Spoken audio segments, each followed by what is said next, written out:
नमस्कार दोस्तों, स्वागत है आपका अपने YouTube चैनल जियो एग्ज़ाम स्टडी में।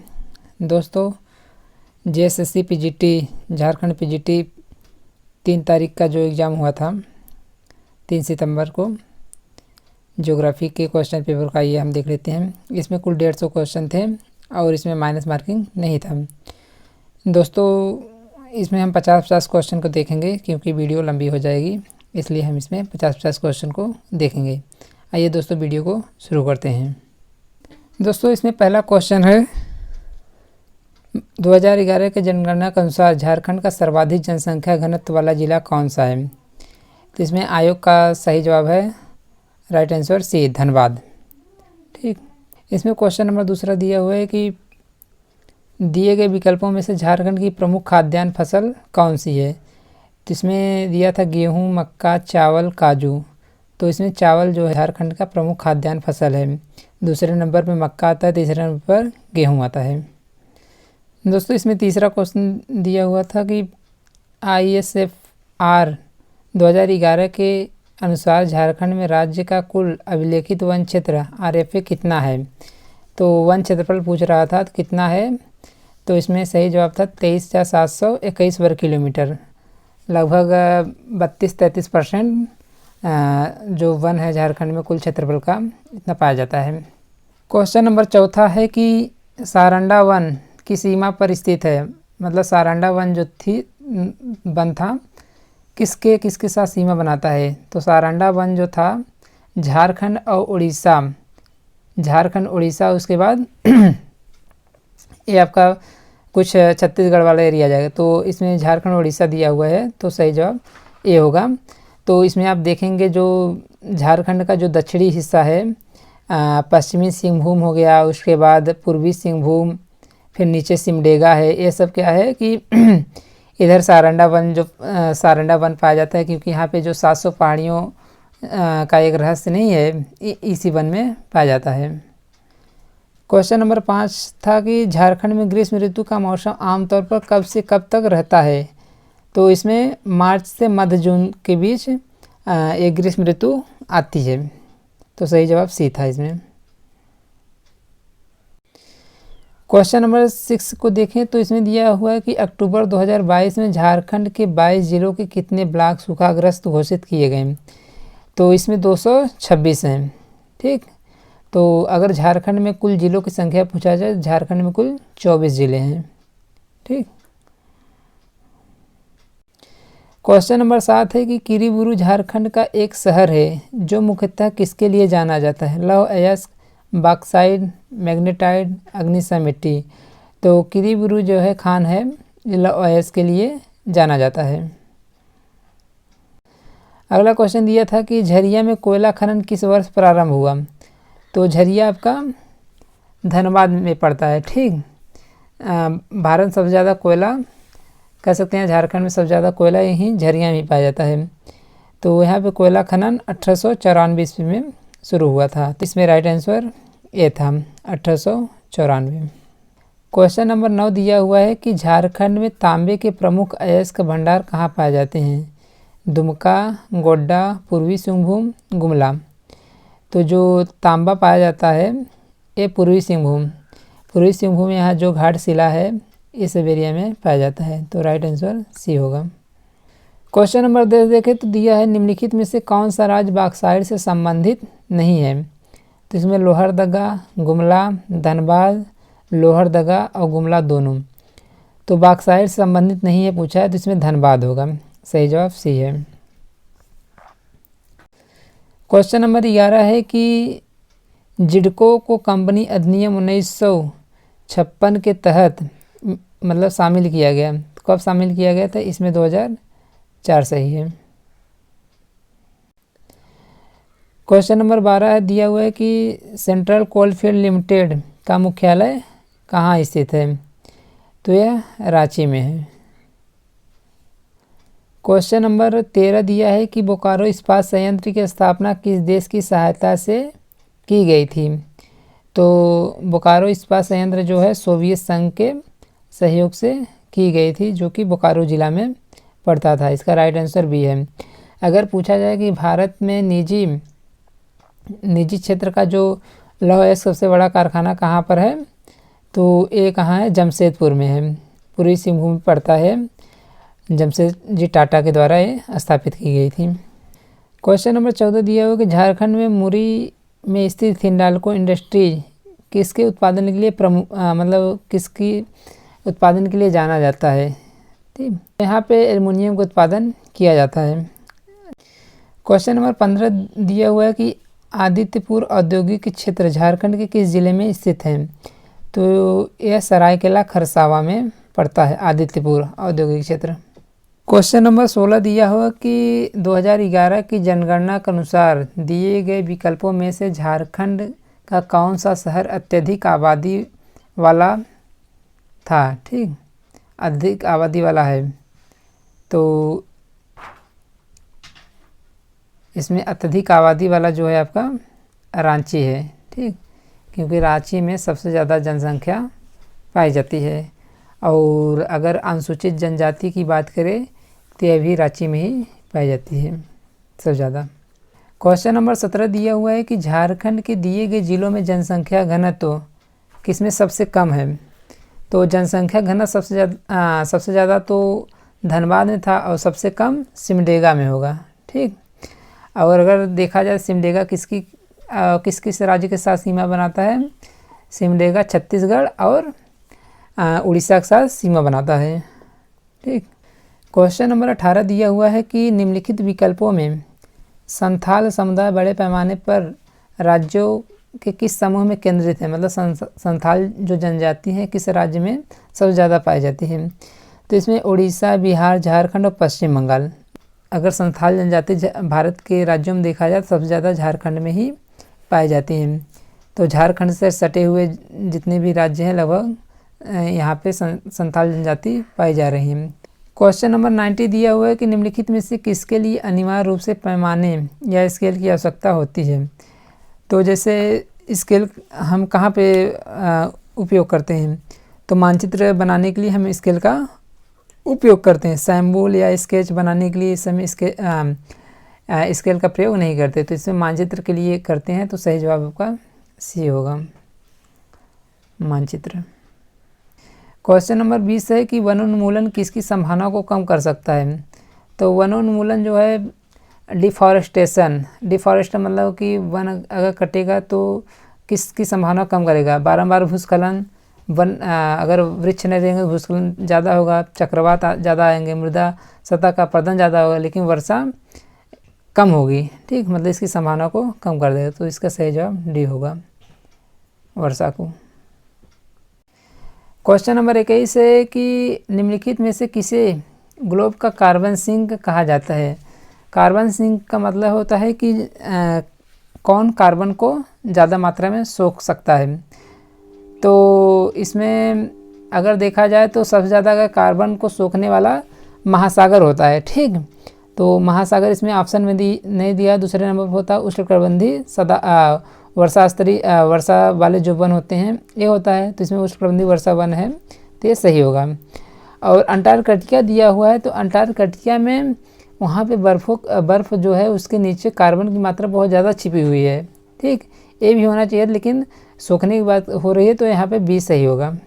ठीक, क्वेश्चन नंबर 22 है कि निम्नलिखित में से किस कारण से वन के लिए एक बड़े क्षेत्र को सुरक्षित करना आवश्यक है।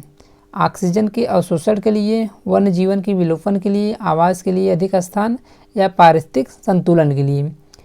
तो देखिए इसमें पारिस्थितिक संतुलन सही है, क्योंकि अगर पारिस्थितिक संतुलन होगा तो उसके अंतर्गत ही वन्य जीव जो विलोपित हो रहे हैं वो भी बच जाएंगे, ऑक्सीजन भी बढ़ेगा, आवास के लिए अधिक स्थान, क्योंकि जो जीव जंतु रहते हैं उनको अगर वृक्ष ज़्यादा रहेगा तो उनके लिए आवास की जो कमी है वो पूरी हो जाएगी। तो इसका सही जवाब डी जो है सही है। क्वेश्चन नंबर 23 है कि एक पारिस्थितिक तंत्र में मनुष्य का पोषी स्तर है, मतलब मनुष्य किस पोषी स्तर में आता है। तो मनुष्य देखें तो इसमें सर्वाहारी होगा। ठीक, तो सही जवाब इसका सी है, सर्वाहारी। क्वेश्चन नंबर 24 है कि निम्नलिखित में से कौन सा पारिस्थितिक तंत्र पृथ्वी की सतह के सबसे बड़े क्षेत्र को कवर करता है। तो इसमें दिया है रेगिस्तानी पारिस्थितिक तंत्र, घास स्थल पारिस्थितिक तंत्र, पर्वत पारिस्थितिक तंत्र या समुद्र पारिस्थितिक तंत्र। तो सभी जानते हैं कि पृथ्वी पर 71% क्या है, जल का विस्तार है, ठीक, 29% भाग पर ही स्थल है। तो ये जो समुद्र है ये सभी सबसे बड़ा पारिस्थितिक तंत्र का उदाहरण है। तो सही जवाब इसका डी होगा।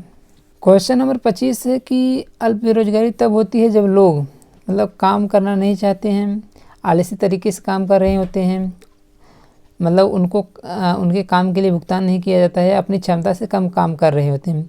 तो अल्प बेरोजगारी क्या होती है, जब लोग अपनी क्षमता से कम काम कर पाते हैं, उनको कम काम मिल पाता है जितना वो काम करना चाहते हैं, तो उसको अल्प बेरोजगारी कहते हैं। तो इसमें सही जवाब का डी सही है।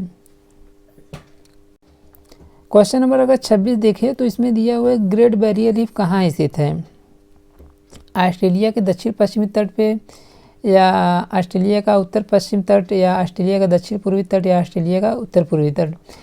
तो जो ग्रेट बैरियर रीफ है आपका, ठीक, ऑस्ट्रेलिया का उत्तर पूर्वी जो तट नहीं है, ऑस्ट्रेलिया की जो ये पार्ट है, ठीक, ये वाला पार्ट उत्तर पूर्वी तट यहीं पे क्वींसलैंड है, इसी के समानांतर मतलब ऑस्ट्रेलिया के तट के समानांतर लगभग 1900 किलोमीटर में इसका विस्तार पाया जाता है, ठीक। तो ऑस्ट्रेलिया के उत्तरी पूर्वी तट पे पाया जाता है। तो इसमें सही जवाब डी होगा। क्वेश्चन नंबर 27 है कि एक अधिवास जिसमें अधिकांश लोग कृषि, वानिकी, खनन या मछली पकड़ने जैसी प्राथमिक गतिविधियों में लगे होते हैं क्या कहलाते हैं, मतलब कि उनको क्या कहते हैं, जो लोग कृषि भी करते हैं, वानिकी, खनन, मछली पकड़ते हैं, ये सब करते हैं, प्राथमिक गतिविधि होती है। तो हाँ क्या होता है, तो हेमिल्टन अधिवास, शहरी अधिवास या ग्रामीण अधिवास या प्रक्षिप्त। तो ये सभी जो लक्षण हैं वानिकी, खनन, ये सब ग्रामीण अधिवास के अंतर्गत आते हैं। तो सही जवाब सी होगा। 28 है कि निम्नलिखित में से कौन सा महासागर एस आकार का है, तो एस आकार का अटलांटिक महासागर है, ठीक। अगर क्वेश्चन नंबर 29 देखें तो इसमें दिया हो कि भारत में बहुस्तरीय योजना कितने चरण हैं, तो भारत बहुस्तरीय योजना के 5 चरण हैं, ठीक। तो पहला जो होता है चरण होता है वो कह सकते हैं कि केंद्र स्तर का होता है, उसके बाद दूसरा राज्य स्तर का होता है, ठीक, तीसरा जिला स्तर का हो जाएगा, और चौथा जो हो जाएगा आपका ब्लॉक स्तर का जिसको बोलते हैं खंड स्तर का, और 5वां हो जाएगा ग्राम पंचायत, ठीक, पंचायत स्तर का। तो मतलब 5 स्तर का इसमें पाया जाता है। तो इसमें सही जवाब 5 है, ठीक, डी। क्वेश्चन नंबर 30 है कि एमपी लैड्स भारत सरकार द्वारा मतलब कब तैयार की गई थी, तो यह 1993 है, ठीक। क्वेश्चन नंबर 31 है कि तट के समानांतर चलने वाली पर्वत श्रृंखलाओं के जलमग्न होने से बनी तटरेखा को क्या कहते हैं, उसको डाल्मेशियन तट बोलते हैं। जबकि इसमें रिया, फियोर्ड और हैफा तट दिया हुआ है।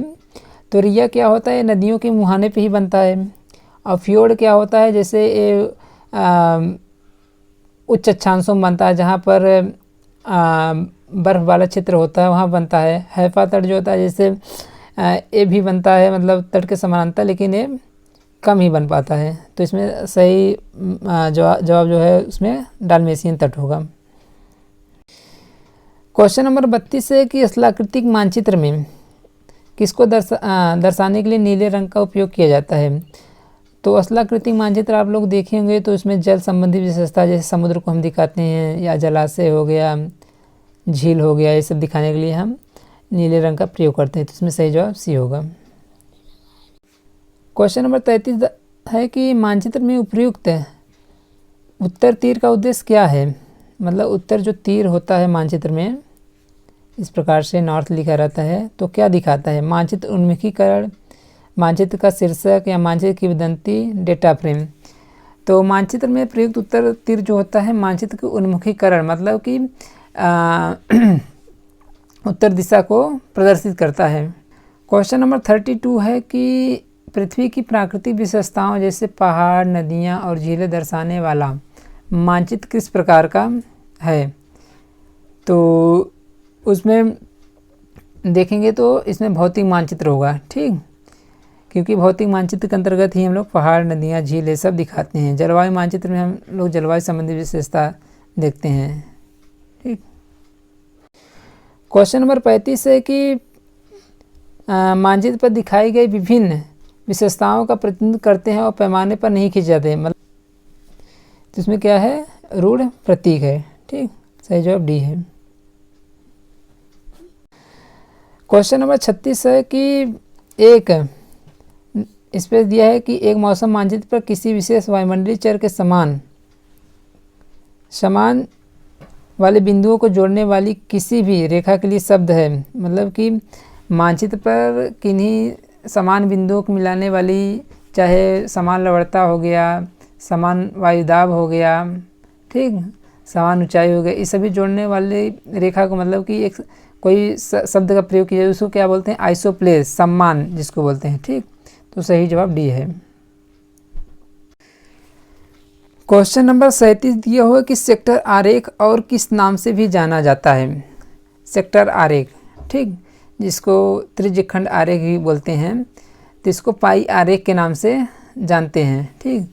सेक्टर आरेख आप देखेंगे तो होमर हेवियट का जो त्रिज्यखंड आरेख था, जो नगरीय भूगोल संबंधित है, वो उसी से रिलेटेड है। क्वेश्चन नंबर 38 है कि निम्नलिखित में से कौन जनसंख्या की दशकीय वृद्धि को दर्शाने के लिए सबसे उपयुक्त है। तो जनसंख्या की दशकीय वृद्धि को दर्शाने के लिए लाइन ग्राफ का प्रयोग किया जाता है, ठीक है, जिसको रेखा आरेख भी बोलते हैं, क्योंकि लाइन ग्राफ आप देखेंगे तो इस प्रकार से खींचा जाता है, जनसंख्या में कहाँ वृद्धि हो रहा है, कहाँ कमी हो रहा है, इस प्रकार से। क्वेश्चन नंबर 39 है कि निम्नलिखित में से कौन से बार ग्राफ के प्रकार हैं, ऊर्ध्वाधर, क्षैतिज, ऊर्ध्वाधर और क्षैतिज दोनों, या विकर्ण। तो इसमें सही जवाब है आपका सी, ऊर्ध्वाधर और क्षैतिज बार ग्राफ। क्वेश्चन नंबर 40 है निम्नलिखित से किसे डायनेमिक मानचित्र भी कहा जाता है, पॉलीग्राफ, कंपाउंड बार आरेख, पाई आरेख या फ्लो चार्ट। तो डायनेमिक जो है आपका फ्लो चार्ट है। क्वेश्चन नंबर 41 है कि किस मानचित्र प्रक्षेपण के लिए एक समतल समन्वय ग्रिड प्रणाली है जिसमें 60 जोन होते हैं, प्रत्येक की चौड़ाई 6 डिग्री देशांतर होती हैं। तो इसमें यूटीएम प्रोजेक्शन जो है, यूटीएम प्रक्षेपण सही है, सही जवाब ए है, ठीक। क्वेश्चन नंबर 42 है कि मानचित्र प्रक्षेपण की बेलनाकार प्रक्षेपण प्रकार में मेरिडियन को कैसे प्रक्षेपित किया जाता है।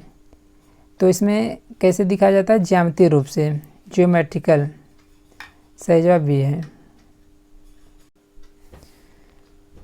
क्वेश्चन नंबर 43 है कि पृथ्वी के एक हिस्से को एक चपटी डिस्क के रूप में चित्रित करता है एक निर्दिष्ट बिंदु पर पृथ्वी की स्पर्श रेखा को, जैसा कि पृथ्वी के केंद्र में एक बिंदु से देखा जाता है। मतलब कि इसमें डैश दिया था, तो मतलब किससे संबंधित है, तो इसमें जेनिथल प्रक्षेपण हो जाएगा, जो ध्रुवीय प्रक्षेप नहीं होता है, इससे रिलेटेड है कि ये चपटी आकार का होता है जो पृथ्वी के किसी एक हिस्से को ये स्पर्श करता है। तो इसमें सही जवाब सी होगा, जेनिथल प्रक्षेपण का मध्य प्रक्षेप।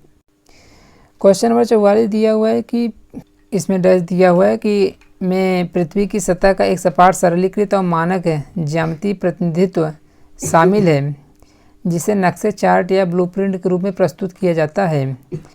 तो इसको क्या कहते हैं, कार्टोग्राफिक प्रोजेक्शन, ठीक, मानचित्र कला प्रक्षेपण। क्वेश्चन नंबर 45 दिया हुआ है कि बोन प्रक्षेप प्रोजेक्शन एक छद्म, मतलब किसके समान क्षेत्र प्रोजेक्शन है। तो बोन प्रक्षेप जो होता है आपका शंकुकार, कॉनिकल प्रोजेक्शन जो होता है उससे रिलेटेड है, ठीक, सही जवाब ए है। क्वेश्चन नंबर 46 है कि जीआईएस में निम्न में से किस प्रकार के डेटा का उपयोग किया जाता है, स्थानिक डेटा, गुण आधारित डेटा, मेटा डेटा या विकल्पों में से सभी।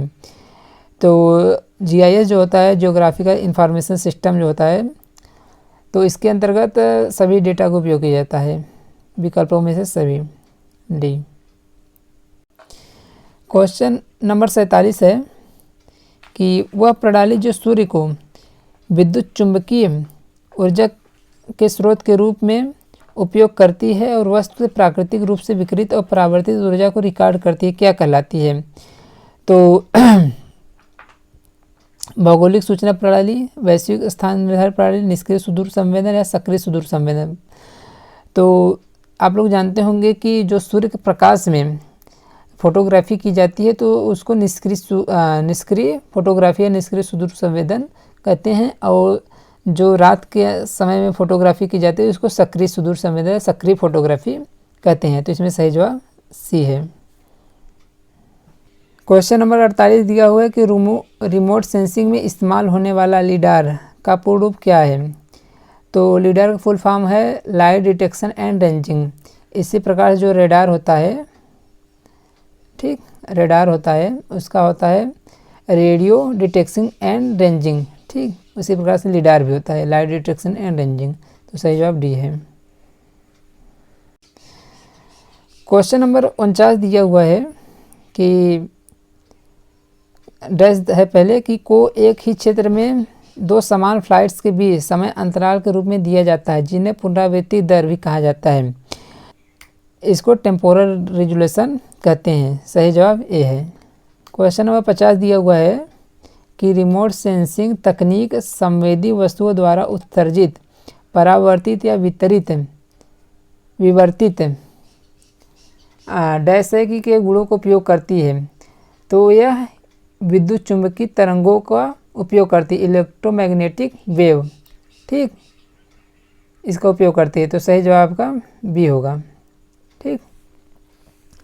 तो दोस्तों ये था JSSC PGT का 50 क्वेश्चन हमने करवाए हैं, और इसके आगे हम क्वेश्चन नंबर 51 से 100 तक अगली वीडियो हम लोग देखेंगे। तो दोस्तों वीडियो पसंद आई हो तो वीडियो को लाइक करें, और चैनल पे नए हैं तो चैनल को सब्सक्राइब करके बेल आइकन को ज़रूर दबा दीजिएगा। वीडियो देखने के लिए आप लोग का बहुत बहुत धन्यवाद।